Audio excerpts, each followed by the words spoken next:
Well, hello there. It's another day. I'm Jim Harrington. And I am Bill Knight, getting my sip of right side coffee, because you got to have that to start the day. Absolutely. No better way to start your day than with a piping hot cup of right side coffee. That sounds like a commercial. It was a mini commercial. Exactly. Lots of things going on. First of all, the elections yesterday, there was a song, was it 2 out of 3 ain't bad? Well, 2 out of 3 ain't bad, but Wisconsin, they were having a very important election for a Supreme Court justice, a state Supreme Court justice, and I don't know, up until an hour before they decided the winner. Massive flip. Yeah. I thought I couldn't help but think of the 2020 election with Trump. You know what happened? What? They ran out of ballots. Now, people were lined up, and I'm pretty sure, you've got a state where the House is 6 Republican to 2 Democrats. I mean, everything they've done is Republican, Republican, Republican, and this radical lefty who hasn't been able to win, all of a sudden just, and it was when they ran out of ballots, and, people in line, there's no ballots, I can't vote. Well, I'm sure a lot of them went home, and that was the crack in the door. Oh, that's all they're doing is cracking that door open so they can steal it. Do I believe those votes are real? No. Well, they spent a ton of money. I'm talking about the left. Spent a ton of money in Wisconsin, and they were going to get something for their money no matter what. And what they're all I was going to say is that when you have a victory you can see it. It's on the horizon for the right, and all of a sudden, like with a snap of a finger, things change. By the way, Bill, they had a referendum in Wisconsin too, that you had to prove that you in future elections you have to show an ID, an accepted identification to vote in Wisconsin. Now that passed, which would say to me that was a right-leaning referendum, so you would just assume that the right had a big turnout. Well, you got a judge that apparently is the winner. I mean, I don't know. Now, she's a lefty, and she's against voter ID. So she'll flip that in a heartbeat. But why is Wisconsin important? Well, it is Republican, and it was a key swing state. And right now, the way that it's going, apparently, they are ripe for gerrymandering, redistricting, to where that they can shift strong Republican counties into Democrat counties. And with this win, if it holds, they'll be able to do that, and you will see Wisconsin just flip. That's it. I think if they accept it at face value, it's going to hold, because I think when I was turned the TV off last night, it was like a 10-point lead for the left, and which seemed ridiculous, like I said, because up until an hour before, it looked like it was going to be a Republican victory, and it just didn't seem right. And what you said is so true. Oh, we ran out of ballots. We need more ballots. We should have planned better, don't you think? They said it was a record turnout for voters in Wisconsin. Usually when that happens, that benefits the right. Those are people who they just don't normally vote. And so I think there's something afoot here, but it won't be the first time that that part of the country has messed with voting. For example, I point you to Michigan. Well, I was just going to say, what's going to happen is the news right now is going to tout the win. Right. The fact that there were no ballots. Did people go home? Should we go back and redo this vote? They won't talk about any of that. They will stomp and bury this story so that it gets no traction, and they've done it again. The Republicans don't know how to play that kind of politics. The dirty kind. They're dirty Republicans, but they don't know how to play that. They don't know how to roll in the mud. The difference is, even in D.C. Yesterday, the Republicans found a way to snap defeat from the jaws of victory. You probably heard about this by now, but if you haven't, Mike Representative Anna Johnson. Polina Luna, Yeah. she had a bill on the floor which would allow new parents, new moms Hmm. specifically, to be able to work from home. They would essentially, for the first 3 months after a child is born, they would be able to stay home with the child to bond with the child and also to be able to vote. Now, on face value, I happen to think that's okay. I think it's important for a young mom to bond. But here's the thing that concerns me: that a lot of information about certain bills and stuff happen during debate and discussion on the floor, happen Right. in the Capitol. That no matter how close you are to your computer screen, you're going to miss it. You're going to miss all this backstory. You Have know? you ever done? We've worked in projects together where you're on a conference. How many times did you get up to go to the bathroom and Yep. you mute your mic and you go away, or you go get a sandwich, or someone calls on the phone, you mute it, and you walk away and you Right. take that call. Yeah, you miss information. Look, we're since you had COVID, we've learned that people can work from home, but there are limitations to it. Now, I think that she's right. In the case of new mothers, you don't take them out of Congress or the Senate right away. What you do is say, yeah, you got your 12 weeks, Right. and you do that. Now, what about what are the other exceptions? Because you got to say, fathers, well, if you're an at-home father, I agree, you should. But if you're just using that rule to take advantage of, well, I can work from home for 12 weeks, then no, you can't do that. But You see, know, I think the horse has left the barn, so to speak, because I do think that this is going to open the door for other representatives to say, "Well, look, I have my district is in Wyoming or Montana, and we get much more snow than other parts of the country. Sometimes I go back to my home district for an important meeting, and I get stuck in snow, and I'm missing important legislation that I could be doing remotely. And before you know it, you're going to find other representatives putting bills on the floor, and soon you will mark my words.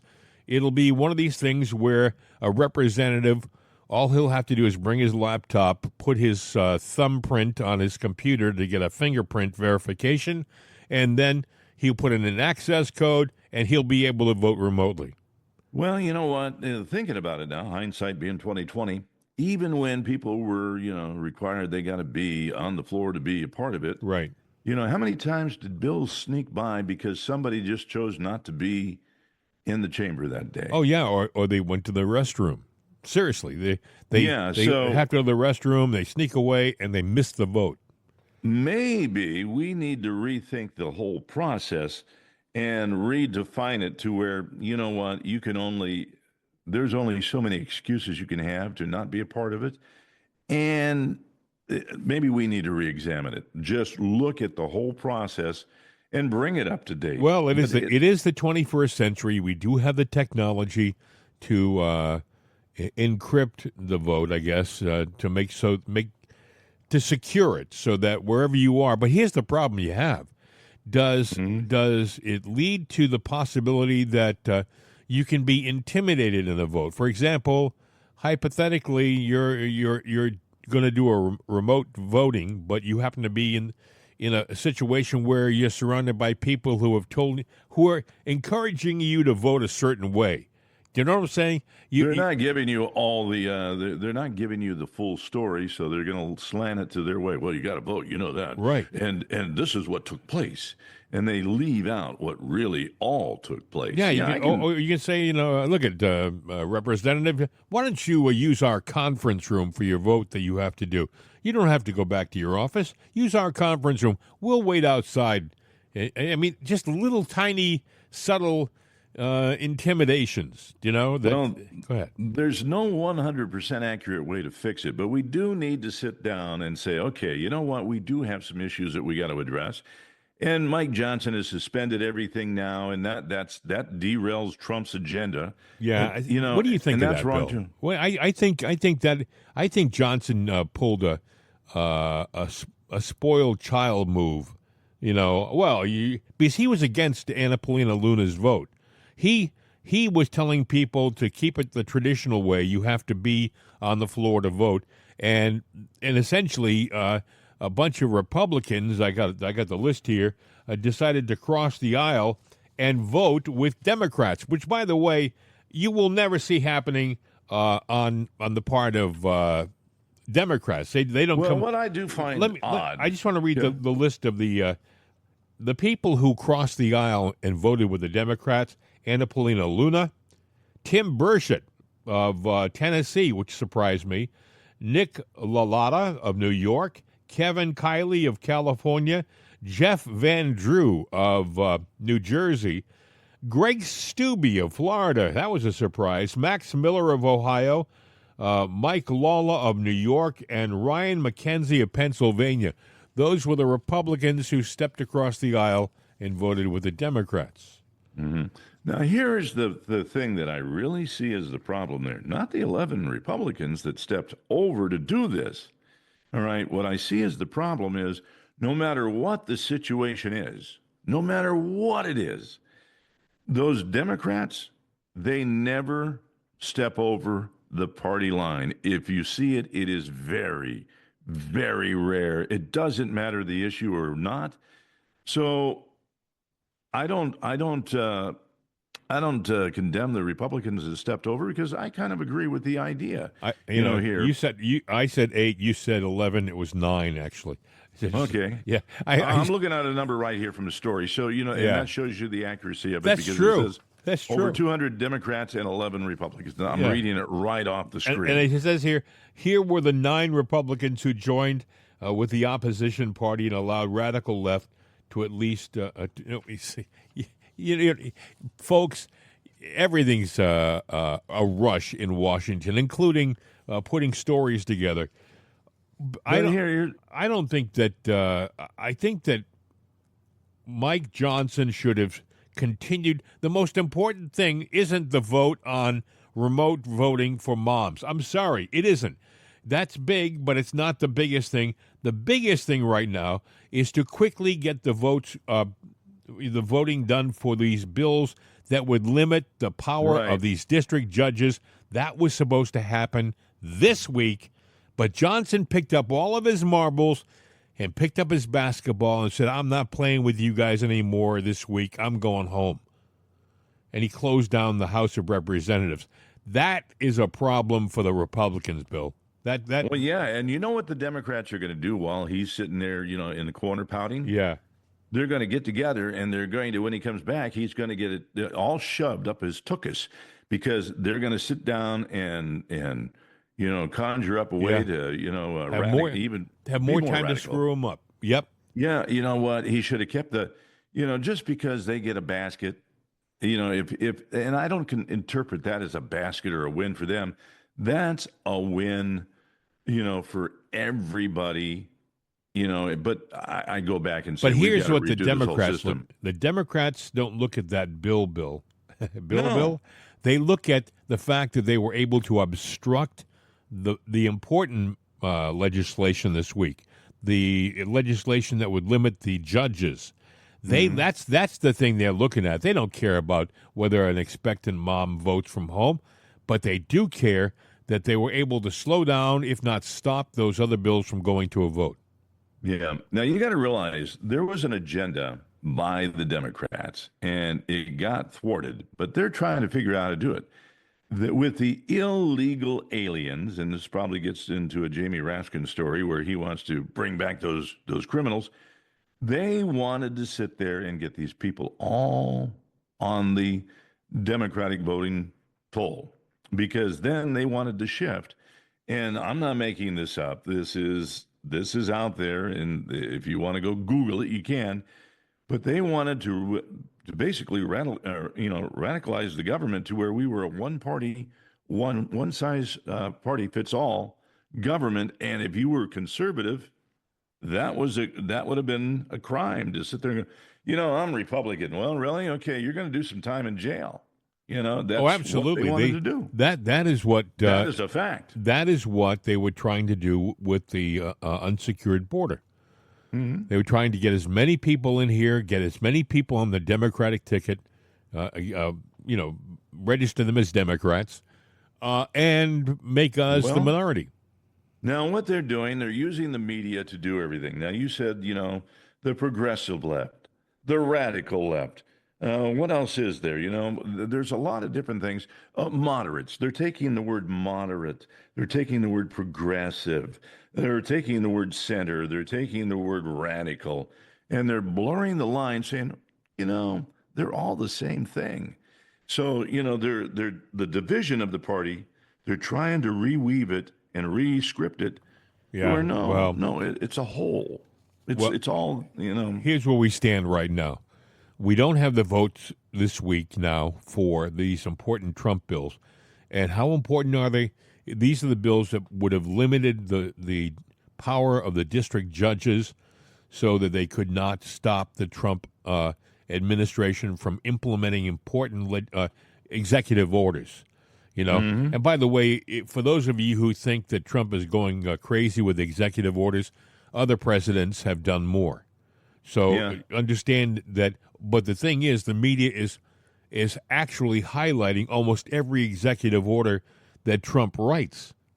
Mm-hmm. It's like, oh my God, he did another executive order. Biden did executive orders almost every day too. Well, was it during Clinton or was it during Obama when somebody said, "Kind of cool, got a pen"? He made some kind of a comment.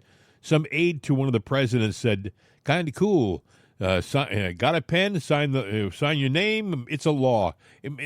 Making it sound like it was as simple as an executive order because they were using a lot of them. Mm-hmm. And I think it was Clinton. I think it was during Clinton's administration. It might have been George Stephanopoulos who said it, which wouldn't surprise me at all. I love how all of a sudden he's becoming an accepted neutral voice, a centered voice of the news media. There again, they're redefining everything. Yeah. And don't fall for it because we got enough stupid Republicans. Yeah. And I'm not saying there are not stupid Democrats, but the one thing they do, they all conjure together. We tend to not do that.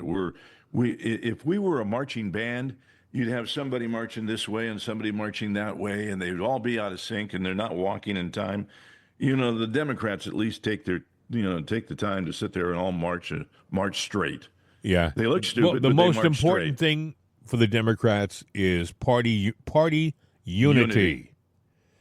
Whereas and Republicans is like trying to herd cats.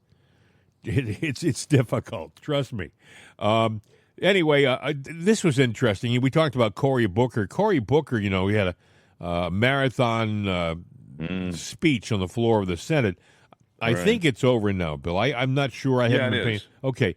Pretty sure it is. He broke the record last night. I think the record was 24 hours, and I think Cory Booker he broke the record. Nobody was paying attention except the sycophants in media who just, I saw some, Frank Luntz, the rhino pollster. They call him a Republican pollster. The left, the mainstream media will call Frank Luntz an important Republican pollster. The guy's a rhino, okay? So, so Frank Luntz comes out yesterday after Cory Booker has done this long, speech. I think we may have a new important leader in the Democratic Party. Why? Because he stood on the floor of the Senate and talked for over 24 hours when nobody paid any attention except for the news media? Come on, Frank. But the left, and I include Frank in that that little descriptive there, the left, they're trying to create a narrative. They're trying to paint a picture that there are certain advancements happening. For example, we talked about the voting in Wisconsin. It seems that the left-leaning judge who wasn't supposed to win because as of an hour before the election, she was losing, all of a sudden surged at the very end and won, just like what happened to Trump in Pennsylvania. Well, Pennsylvania's done it twice because even in the last election, they sat there, that one county, and they were able to cobble together some, but they still Well, lost. this time around, Trump said make it too big to what was it? Was it Too big to too rig. big to Yeah. rig? Yeah, exactly. But with Wisconsin, you got to think about this now. You got a 6-2 majority of the Republicans over the Democrats in the House. You've got everything that they've done that is all conservative, conservative, conservative, conservative, and yet the most radical judge who is against everything that the conservative, people out there voted for, they just all of a Well, sudden in line they made a decision. Nah, we well, got to go with that I'm radical sorry, lefty but to undo yeah, everything but we've what done. got me was that this judge, she wins in like you say a conservative dominated election, and that referendum, which is typically Republican referendum. You have to have an ID to vote. You have to prove that you are a citizen to vote in our election. That passes, which says to me, wait a second, why would you vote for that Republican legislation and yet vote to have this leftist judge be put on the Supreme Court? What it I says know to the me, answer to that. well, here's what I'm thinking. A lot of people who maybe couldn't speak English, who maybe didn't understand the referendum, couldn't read the referendum, voted for the leftists because they were told to and allowed to. Well, that could be part of it too. But, my contention is you didn't vote for that. As a matter of fact, you might not have been able to vote because here these people were in the middle of the afternoon waiting to vote. And, there was a large surge at the polls. All right. And that, like you said before, favors Republicans. And this is a Republican dominated area. But all of a sudden, all these key poll places, oh, I'm sorry, we're out of ballots. You're going to have to wait a little while. All right, let's just be honest. Wipe everything you believe out, whether you're Democrat or conservative. You're standing in line to vote. How long do you have to take that you can actually stand in line to vote? How long are you willing to wait to vote? And if you're taking time in your lunch break, and if you get out of line, you're not going to be able to vote at all. So I'm just saying it was a beautiful, whoever planned, you know what, if we just don't have enough ballots, we can stack these votes. Well, I don't know whether there's been any concession on the part of the Republican Supreme. I would audit those votes. Well, I think that's going to happen. I think they are going to audit the votes, and I could be wrong, but what we're not hearing about. We're hearing about Wisconsin, but you're not hearing about the overwhelming victories on the part of the Republican representatives in Florida. No, they want to take make this as a ref. Well, they make it also sound like it's that was a fait accompli. That was Republican districts, and it was just assumed that. No, it wasn't assumed. If you remember correctly, the big story yesterday was that one of the districts was a Trump plus 30 when he won, and now it's down to so and so with just a plus 9. That means that 21% of the people who voted for Trump weren't going to vote for this guy, which means he may actually lose when we get to the. That was the story before the election yesterday. Well, that wasn't the case. They were both big time wins for the Republicans. Yeah. Maybe it was, though, for the Democrats, a distraction from the big picture in this, because they were looking for something to say, well, it's a referendum. It's a battle cry that the tide is turning. Now, this was the key important vote. This was the key state that they needed because they can gerrymander the state. And now they've got the head clown in to help them gerrymander. The fact that the voter ID, you got to have it. Yeah, she's going to undo that. You know that. That'll be the first thing she does. And everything else. And then they'll realign the districts. Well, and, it's a Democrat state. I was thinking about this last night. If there's a talk of election impropriety in Wisconsin during this election, couldn't the Attorney General of the United States step in to investigate it? I'm just saying. I don't know whether that can happen in a state election, but if there was impropriety, somebody should be able to step in and to take a look at it, objectively. Maybe I'm wrong. Maybe they'll say, hey, it's a state issue. It has to be evaluated by the state. See, I would think it's a state issue, but I would think that the Republicans in that state they can ask for help sifting through this. But there's going to be so many different things like this going on that And Bill, we also remember what happened in Arizona. I mean, we were told that there was going to be an investigation into the improprieties in the 2020 election. I remember watching, like it was a TV show, the counting in the gymnasium at this a big arena or something like that. They had all these different people counting votes, and it looked like it was going to be in favor of the Republicans after all. And then they kind of said, well, it was in favor of the Republicans after all. There was some impropriety. And I thought, well, finally there'll be some justice. And do you know what happened? Not a damn thing.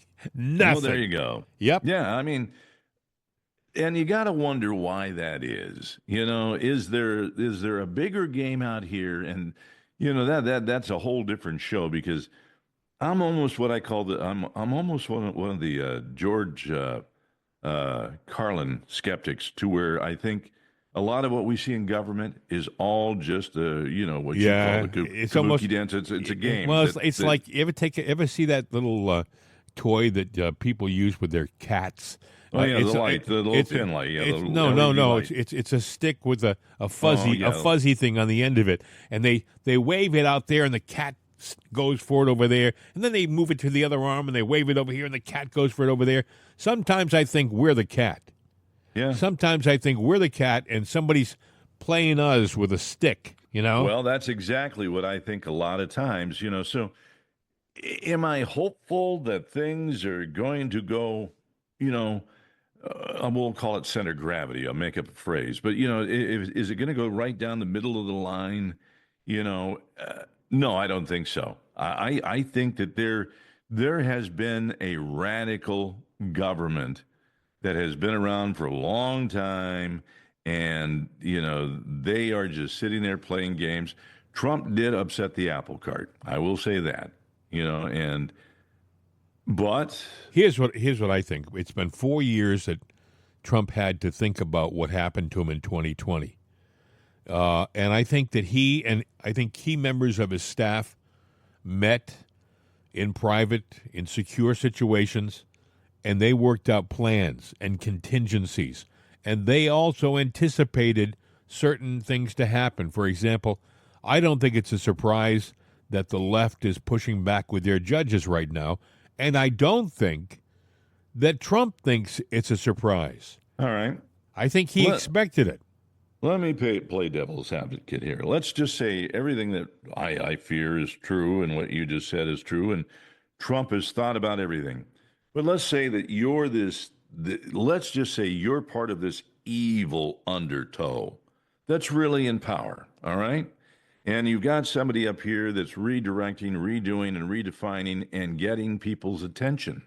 And Trump has gotten the attention of the populace. At what time will you, this evil this undergrowth that's really in charge, say, that's it. We're just going to go in, and it's going to raise its ugly head. I think it already happened once. I think it happened July 13th in Butler, Pennsylvania. I think that was the first step. It happened in 1963 too. But you know what? Is it going to get far worse? And the beast is going to expose itself for what it really is, and that's it. Well, I right now I think that's one of the contingencies that Trump has includes this scenario you're just talking about. I think they anticipate the dangers. I don't think they're naive.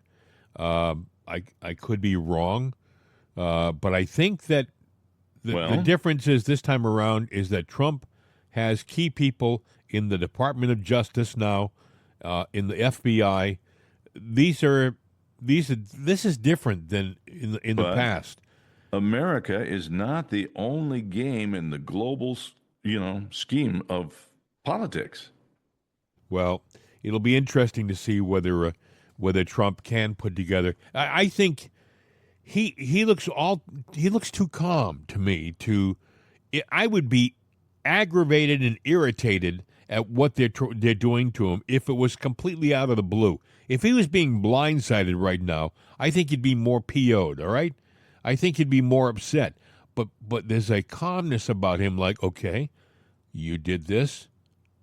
We anticipated this. And I think that the difference is this time around, he has the judicial. Well, look what happened with these gang members they shipped off to El Salvador.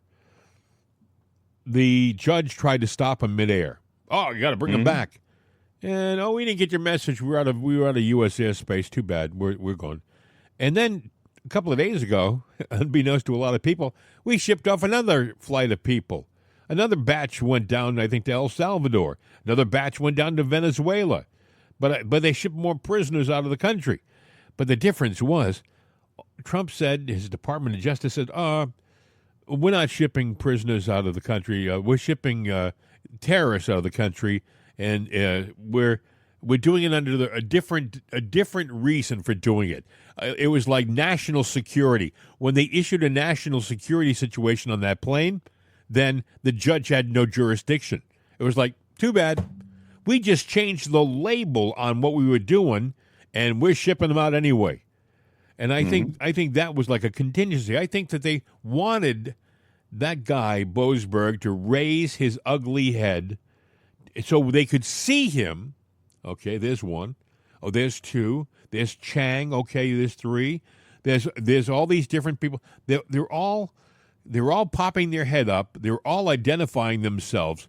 I think down the road something is going to happen with these judges. I don't mean physically. I don't mean that they're going, but I think there's a possibility that they're going to lose their positions because of their treasonous actions.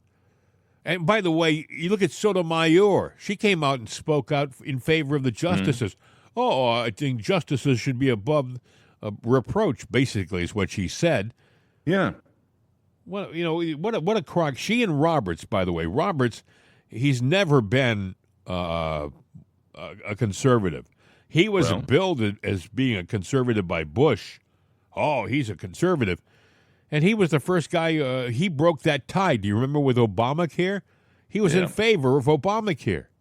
Look, as long as you have judges, why do you need presidents? That's exactly right. If a judge can countermand a presidential order, you don't need a president. And that's the very opposite of what this country was built on, but, that's what we're letting happen. Yep. I think that we've got to be patient. The problem is we've waited 4 years for justice in this country.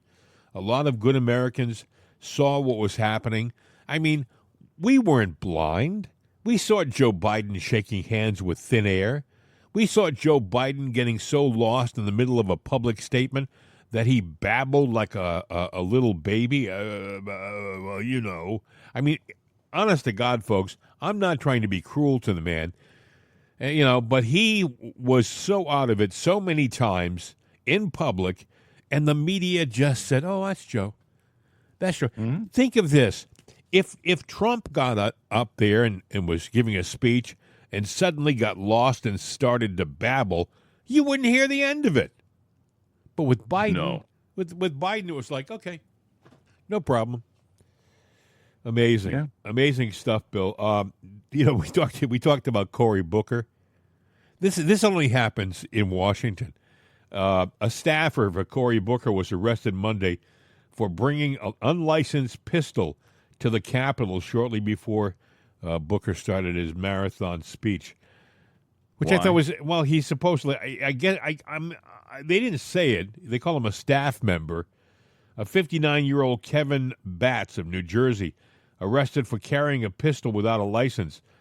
I guess he was former law enforcement. But the thing is, if you're a staffer, I would, at the very least, I would think that they would hand you on your, as soon as the first day, they'd hand you a piece of paper. All right, here's, read those 12 steps here, and You got to follow these. You can't carry a gun into the Capitol ever. Even if you have a license, you can't bring it into the Capitol. Yeah. He brought it into the Capitol. Speaking of which, if you have a gun license, it's concealed carry. If it's coming up for renewal, I would go ahead and do it.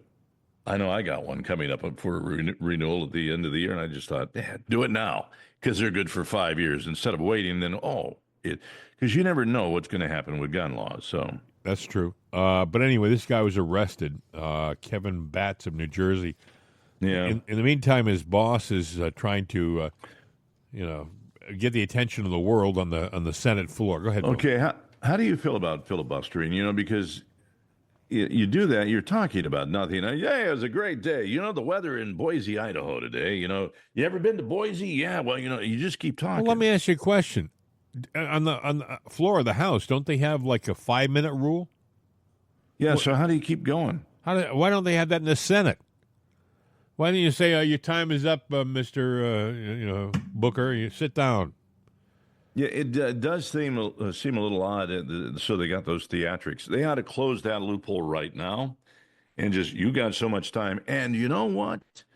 If you sit there and don't yield and keep talking, next person, gets that time off of somebody else. Or the next time you get to speak, they shut you down. Well, maybe you also... There's got to be or you just kill their mic. Have an automatic clip. Okay. You've got 5 minutes starting now, and that's it. The guy with the cane, when Trump went to speak in front of the joint session a month ago, and one of the Democrat representatives started to make a scene, Al Green, he was waving his cane at the president, and all of a sudden the guards came down and escorted him off the floor. Why can't they do that with a guy like Booker if he's taking up all that time? Well, they could, but why not just turn off your microphone? I think that it was a shtick that the guy was doing yesterday. It Booker. was, and it wasn't. He didn't say anything that was profound. It was just. He got to be. People were trying to say, how long can he talk? Who cares? Look, this is what it reminded me of in radio back in the 60s or 70s. They put the morning guy up on a billboard, right, on a platform. How long can Joe stay up there in that platform doing his show? He's got a tent and maybe a bottle of water, and can he last for a week or whatever it was? It was a stunt, and that's what it was. Publicity stunt. This was a publicity stunt. Another interesting thing happened yesterday. Leslie Stahl, right, part of the mainstream media, she tries to present herself as being, rock solid, reliable reporting. She was interviewing one of the former hostages from Hamas, an Israeli prisoner, someone who spent a year being brutalized by Hamas. Well, I want you to hear how she approached one of the points that the Israeli prisoner was trying to make. Listen to this. The terrorists became very mean and very cruel and violent. More so. Much more so. They were beating me and starving me.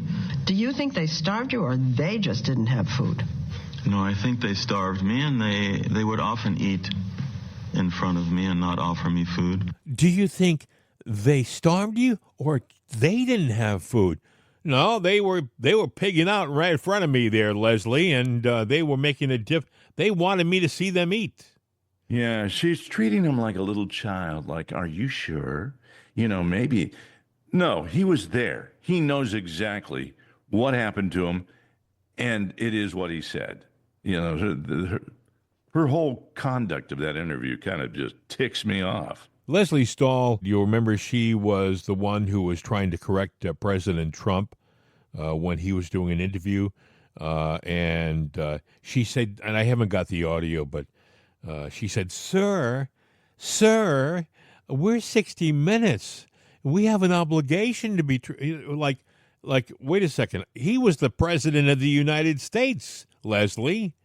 Maybe he has an obligation to be truthful, too. Maybe even more so than 60 Minutes. Here's a guy who was a prisoner for a year, being, held prisoner in a damn dark tunnel, being brutalized by these people. He's the same guy, Bill, who the Hamas turned to and said, he had seen his wife and two children killed in front of him, and the people from Hamas said, "You can get yourself another wife and other kids, better kids." Let me ask you a question.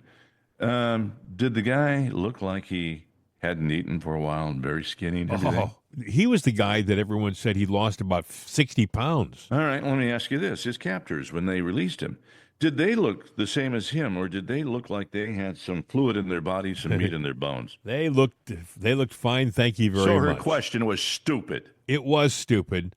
Yeah. But it was typical of a leftist, oh, I got a gotcha question. No. I got a gotcha comment, Leslie. You're stupid, and you know damn good and well that they didn't feed him and they had food to eat themselves. You're just asking the dumb question because you think we, the viewers, are stupider than you. Right. We're not. You would think that 60 Minutes would be more pro-Israeli, but they're kind of not. They're kind of not. No. Which is a surprise to me because when I worked in New York, there was a large Jewish segment of our staff at CBS. You would think that would have an influence, but there's a there's a segment of I don't mean to be critical here, but it's true. There's a segment of Jewish society that is almost I've seen them protest against the Israelis in New York. Wait a second, you're Jewish. Why are you protesting against Israel? It's almost like they're ashamed of being Jewish. It's like I saw it at the Columbia University protest. A young Jewish lady who was, I'm proudly pro-Hamas. But why? I don't understand it, Bill. I think it's peer pressure. I think they're getting a lot of bad information from corrupt professors who not have an agenda. I hated the Leslie Stahl thing because, it points how the news, they were talking down to him, they talked down to us. And I'm tired of them talking down, trying to explain like you're a little stupid child, and I'm smarter than you, and I'm going to tell you how it is. Yes. Well, speaking of being smarter than us, once again the media tried to redefine the news story and they always do that. Make a lie into the truth. And they did it. They tried to get Caroline Levitt to go along with them, but she would have none of it. Caroline Levitt was being told that, why did you send this guy back to El Salvador? Why did you take this young father from his Maryland home and put him on an airplane and ship him back to El Salvador, to that bad prison, like he was a bad man? They made it sound like he was innocent, but here's what Caroline Levitt said. Listen. First of all, the error that you are referring to was a clerical error. It was an administrative error. The administration maintains the position that this individual who was deported to El Salvador and will not be returning to our country was a member of the brutal and vicious MS-13 gang. That is fact number one. Fact number two, we also have credible intelligence proving that this individual was involved in human trafficking. And fact number three, this individual was a member, actually a leader of the brutal MS-13 gang, which this president has designated as a foreign terrorist organization. Fact number four is that foreign terrorists do not have legal protections in the United States of America anymore, and it is within the president's executive authority and power to deport these heinous individuals from American communities. It is a promise he campaigned on. It is a promise he is keeping, and every single person in this room should be grateful for that, considering especially MS-13 is very prevalent and prominent here in the District of Columbia, in Maryland, and in Virginia, and the president, the attorney general, everyone who has been involved in these operations is focused on eradicating these criminals and terrorists from our communities. That young woman is amazing. She's so articulate. But you wouldn't know that from the left media. I mean, they're tearing down everything that they can. So you've got to dig. When you hear something, find out for yourself, and you'll find out she's a smart cookie. But they're still going to try to sell you these stories, folks. You have to be, you have to educate yourself. Don't accept what they sell you at face value, because so many times it's a crock. This poor Maryland man was taken from his home. His children were clutching at his hands while he was being dragged away to the police car and shipped off. It was unnecessary. He had protected status. No, he was an MS-13 gang member. That's a terrorist group, and he was sent away.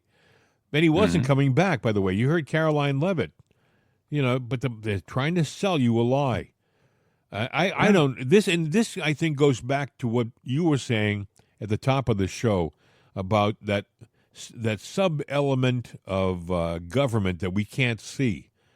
That deep state government they've got a totally different agenda than what any of us have here on the surface. They have plans for our lives, even if we don't know it. Yeah, they do. And they're going with it. They're trying to take over. And, Jamie Raskin wants all those felons from Venezuela. He wants them back. Why? You want to give them Social Security cards so they can vote? Jamie Raskin hasn't had a rational, intelligent thought since he's been in Congress. He's been a troublemaker and a leftist from the get-go. And I don't know, folks. You tell me, how does he get reelected? How do people keep voting these people in? How does Texas vote in Jasmine Crockett? Now, well, I don't know. She was speaking out at a hearing yesterday, and she's trying to sound like the voice of reason. This is the same woman who last week said that people could be hit in the head. It was okay to attack people, to be violent. That was okay. Ted Cruz was one of the people she was talking about. It was okay to hit him over the head hard. Here's what she said yesterday, and here's how Daryl Issa responded to her. The problem that we have right now is that if we continue down this road, then we will not have a rule of law, because we have people that are currently serving and they're saying things like, ignore the judge's order.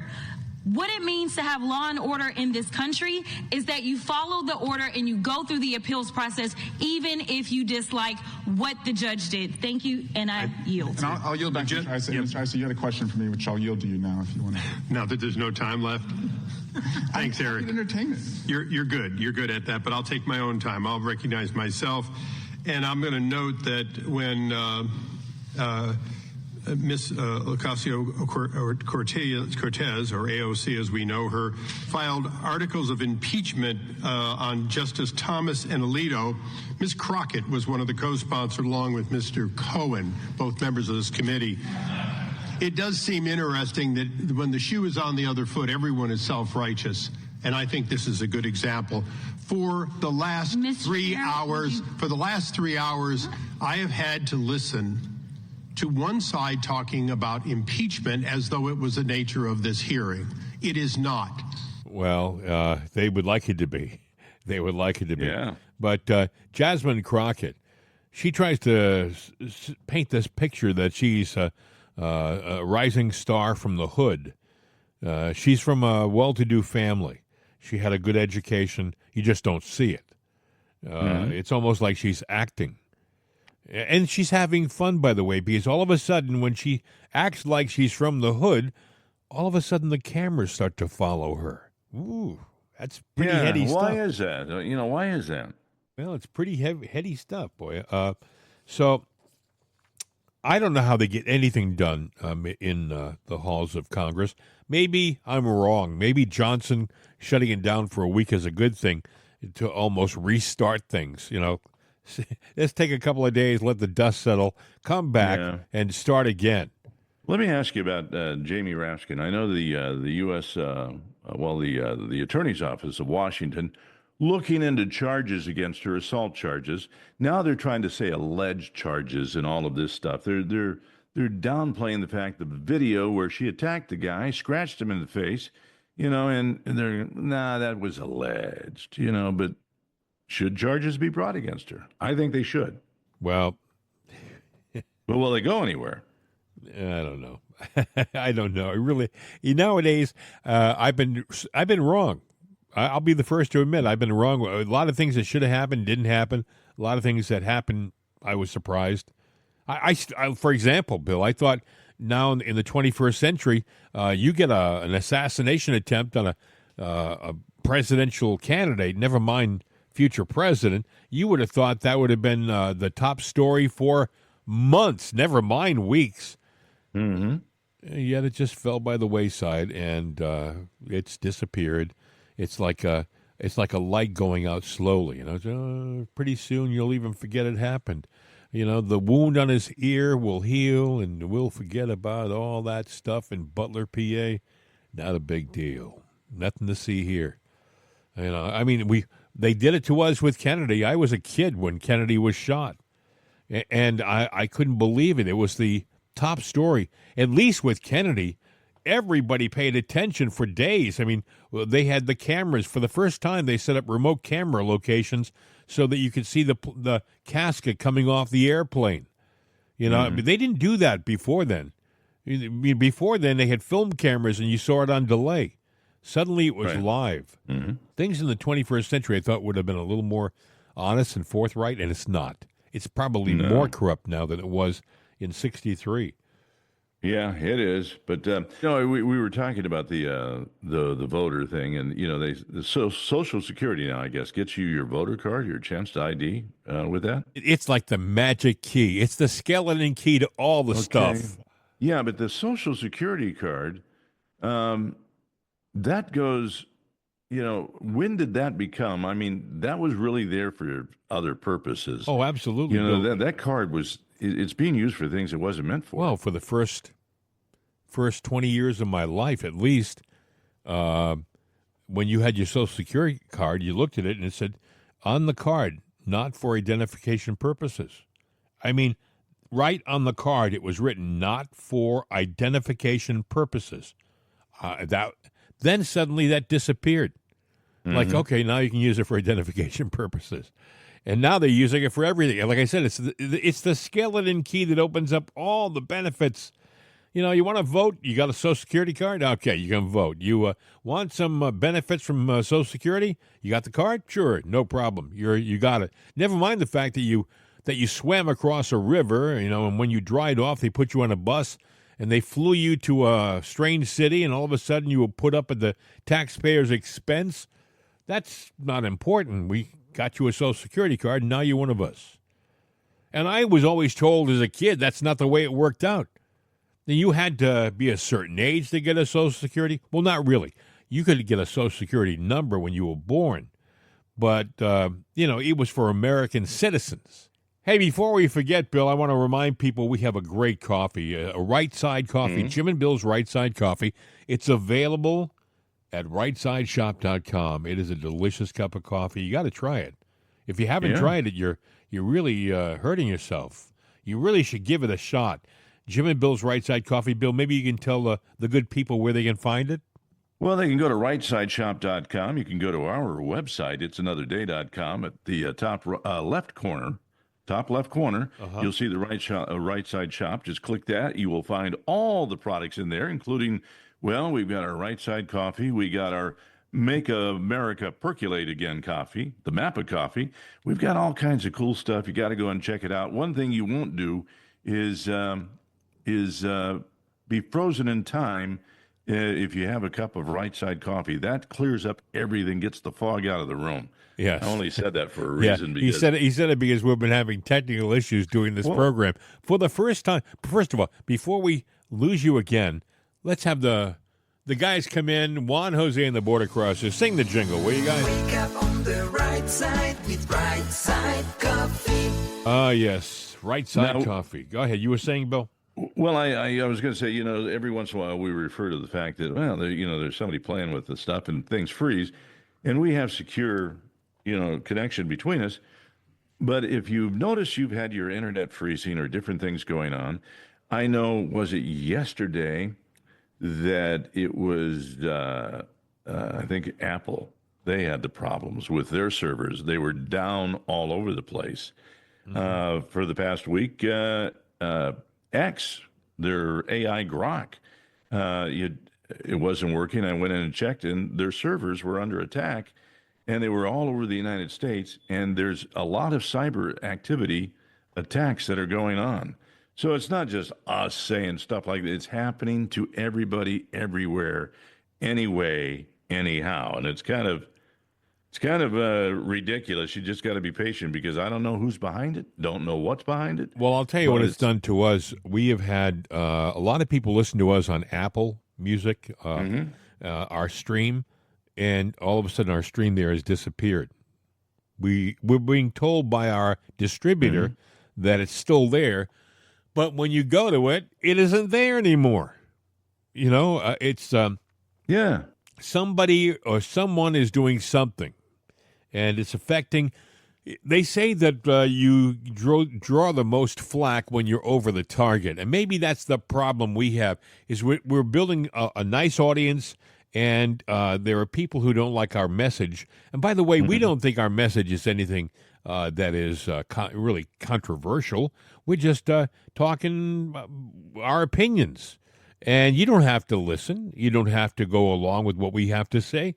You can believe what you want to believe. That's okay. There's no one requiring you to listen to this program. But we built a real solid audience. Now it is our opinion that somebody's screwing around with us. Again, it's an opinion, but we've been doing this. This is our 4th year. So it's not like we just started this last week.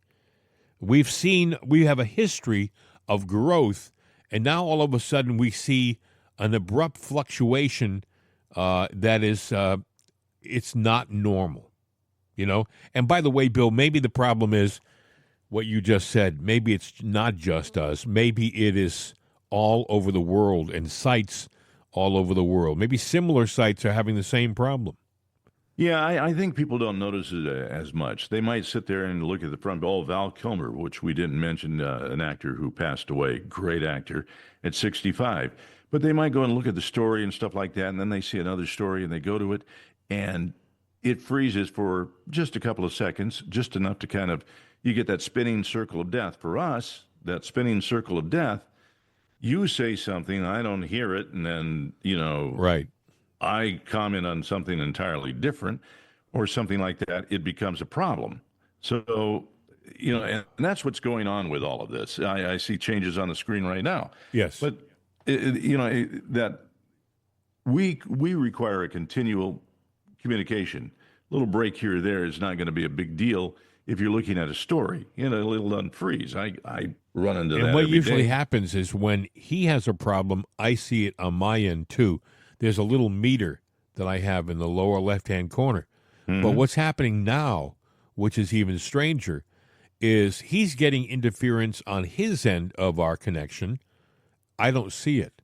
I see full power on my side, which would say to me that they're really trying to screw us up.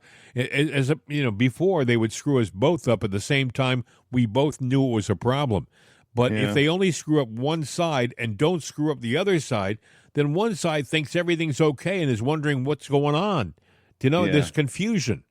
Well, each person is at an individual. They're off an individual cell, and you might go a speed test or do everything and go, well, my system's working right, and you do your system is working right, but somewhere in between, and that's where I'm saying this is the cyber activity. Some server somewhere, because we are routed all over the place through a very intricate network to make the internet happen.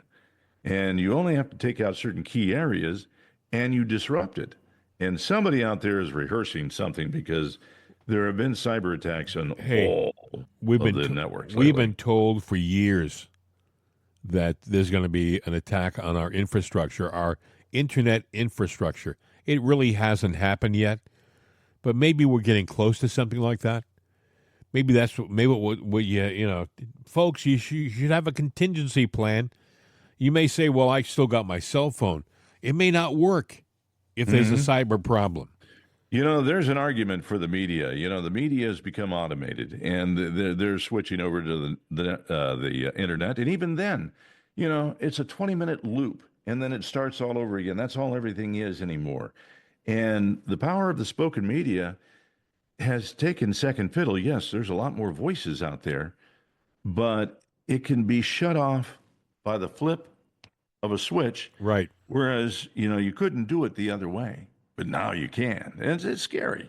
You look at, there's a certain amount of laziness on the part of mainstream media or any kind of media right now. For example, a lot of people don't realize this, but when you're watching a news program nowadays and you're seeing a guest, maybe a contributor or somebody, and they're sitting in front of a green screen, and usually nowadays it's their own camera that they're using, and it's their own green screen, and the segment that they're commenting on is being connected by, dare I say, the internet.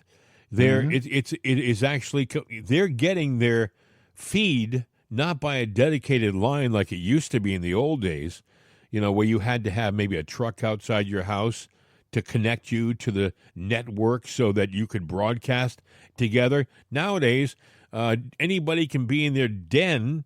They can put a camera on their computer or use the camera that's built into their computer, and they can connect via the internet to any one of the news channels, and suddenly they're on television. But the problem with that is what you just said. With one flick of the switch, they can stop that. It's very amazing how it all comes together. But don't think for a minute that it's not old infrastructure. It is. As a matter of fact, our internet's infrastructure is as sound as the pothole riddled highways that we drive on. It's, yeah.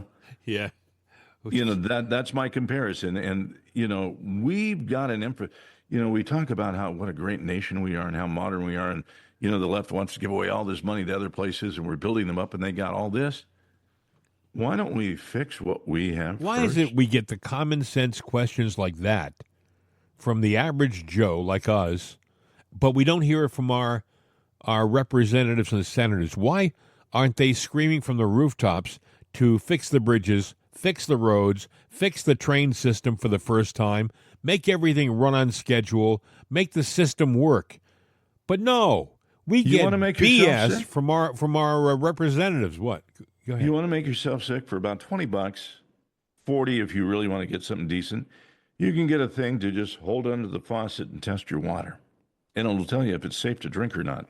Now, when I say that, probably where you live, you go, well, this house is only 3 years old. Okay, so your pipes in the house are 3 years old. But coming from the main pipe, well, that might be 40, 50, 60 years old. Could be older. They might have put a sleeve in it, but, it doesn't stay clean forever. And our whole infrastructure is old, archaic. Well, it's falling apart. In the meantime, folks, we're sending, thanks to guys like Joe Biden, billions of your taxpayer dollars to foreign lands so that they can fight their wars. Mm-hmm. And how does that help you and your family and your children? How does it help you? Are you more secure? Did you know where the Ukraine was before the Ukraine war? Most people didn't. And after they fight their wars, we go in and rebuild their cities, give them all new infrastructure, right. Great plumbing, great electricity, great internet, great everything, while we're sitting there putting Band-Aids on ours. Look, I'm all for charity and helping out. I'm not for fighting wars. You only go in and kick butt when you have to. But we need to get our house in order. Now, this wasn't an intended part of the show, but since we had the little glitches, it got me on this soapbox. But we got to fix our own problems before we ever sit there and can do any good for anybody else, because no, you're right. It all caves in on us. Well, in World War II, do you think that Germany paid for its own reconstruction? How could they? They were destroyed. Many of the big cities were destroyed. Places like Dusseldorf and Dresden and places like that. Berlin was destroyed. Do you think that they could just say, "Well, we'll pay for it"? They didn't even have a government. We destroyed them, and then we put them back on their feet. But we don't do it to our own country, Bill. How long has it taken for that bridge to be built in Baltimore? Why isn't that thing up? What bridge? The one that was hit by the barge in Baltimore. What barge? And we've forgotten about it. That's true. We forgot about the barge. We forgot about the bridge. So, and what they said it was going to take. We got to get plans drawn, and we have to. It probably will take 3 to 5 years. Okay. Well, during the Civil War, when they wanted to cross a river with no bridges, they brought up pontoons. And they were across the river in like 6 hours. Yeah. The interesting thing about that, we know that bridge calamity was not our fault. We know that. It was admitted that. And right away, first day, the question came up, well, who's going to pay for it? Biden proudly said, don't worry about it. We've already got it. We're paying for it. Well, really, Joe? We also know that he was non compos mentis, all right? We'll just leave it at that. Initially we have to pay for the building of it, but we need to hold who did it accountable and say, it's costing us this much money. Guess what? You're going to give it back one way or another. Then there's another question I wanted to talk about today before we wrap this thing up. We have a president of the United States, a good man. Whether you like him or not, he's a good man. He is. Mm-hmm. He's trying to get peace. And everywhere he turns, where he should be able to get peace, he should be able to negotiate a solid peace, something that both sides can agree to. They end up walking back their agreements. They don't want to agree. Russia is not being cooperative. Ukraine is not being cooperative. And they both basically agreed to certain things only a week or two ago, and now they're already there having second thoughts. The latest thing that drives me nuts, Germany. Oh, yeah. Germany sending troops to Lithuania to further escalate the pressure against the Russians. Yeah, well, we're back on topic of what I wanted to talk about. Are we getting set for a war? Now, let me preface something here. Russia backing down against, Trump. Trump's a strong leader, and he is strong at getting things done. But what they're seeing is a little cell here, the Democrats, and I think I told you the other day, they represent 5 to 20% of the American populace. That's it. That's the radicals, everything. But they are noisy, and they're making so much noise. If I were Putin, I'd be looking at all that going, Trump's got his own problems because of that. We don't have to pay attention. He's going to do what he's going to do. The Democrats are hell-bent on seeing this country be torn down and go to hell. Well, the thing that bothers me about this German escalation is that while Trump's trying to negotiate peace, the NATO is literally stabbing him in the back. As opposed to getting on his side of the ledger and saying, we're behind you, President Trump. If you can work out a peace, we'll stand with you, because you seem to have their ear. It's like Europe does not want that peace. Now, let me tell you what's going to happen. If Russia decides to invade Lithuania, right, that's going to draw the United States technically into World War III because we're a member of NATO.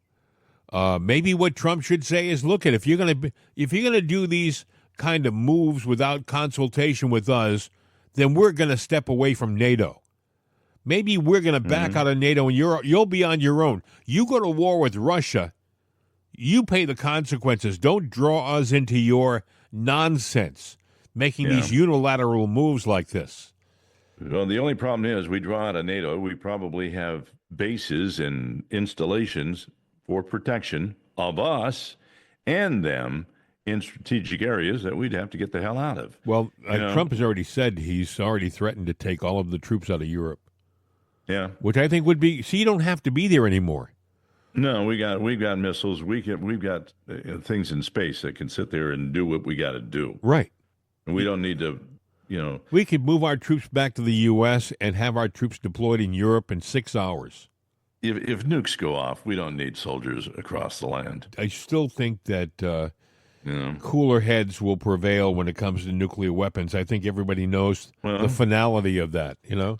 No, apparently not. I think there's a faction out there that just wants to see it happen to see if it's really real, because they have forgotten what happened in Hiroshima and Nagasaki. They've forgotten, when they've forgotten the experiments. They've forgotten what it really, really does.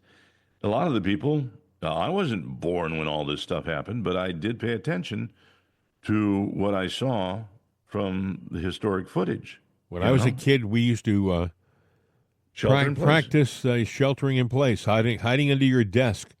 Yeah. You know what would happen if they set off a bomb and we were hiding under our desk? They would have found a pile of dust under a desk. You would have been dust in the wind. Yeah, but you know what?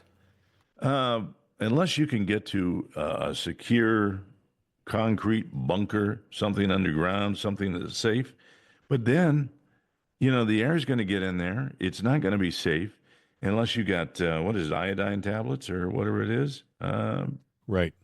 You're going to be. By the way, that wouldn't be a bad thing to get. You can get them on Amazon.com. Mm-hmm. Iodine. You can buy a couple of bottles of that and just put it in your go bag. Yeah, but your gums are going to start bleeding. Your teeth are going to fall out in an afterlife in a nuclear war, and then you're going to start getting these weird growths all over you as limbs rot and fall off, and your hair falls out. Trust me, radiation poisoning.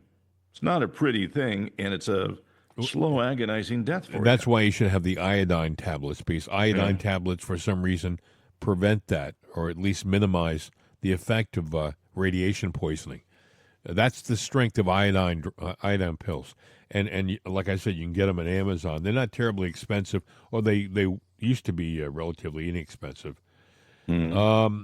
Anyway, do you have anything else you want to add before we wrap this program up, Bill? No, we probably ought to wrap it up and call it a day, and just promise that we'll be back tomorrow to do it all over again. If we can get our connection working properly. Anyway, have yourself a wonderful day, folks. And sorry for a little of behind the curtain conversation, but you won't hear the problems because the magic we'll of fix them.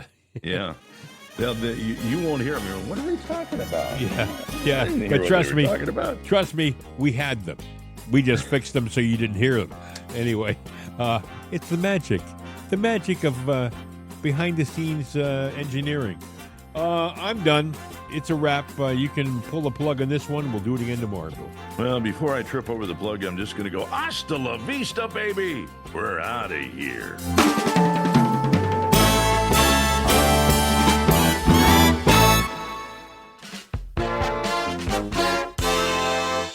This is CRN America.